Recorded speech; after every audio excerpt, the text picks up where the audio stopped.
Pelaksana tugas Gubernur Aceh Nova Iriansyah memimpin rapat online melalui video conference bersama tim pengendalian inflasi daerah atau TPID se-Aceh di Rumah Dinas Wakil Gubernur Aceh Kamis 14 Mei 2020.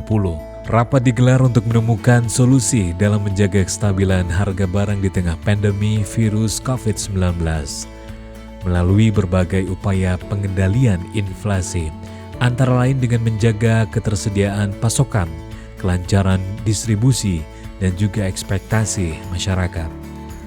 Rapat online tersebut melibatkan Kepala Perwakilan Bank Indonesia Provinsi Aceh, Asisten 2 Sekda Aceh, para bupati, wali kota, serta Sekda se-Aceh, serta sejumlah pihak lainnya.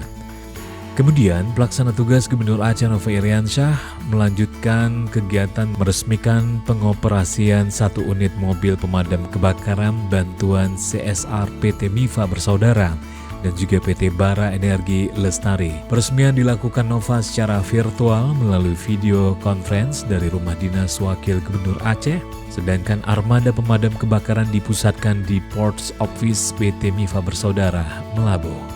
Armada pemadam kebakaran tersebut nantinya akan dioperasikan oleh tim IRT Emergency Response Team dari perusahaan dan juga berkolaborasi dengan tim dari pemerintah dalam mendukung penanganan karhutla di sekitar wilayah Aceh Barat dan Nagan Raya.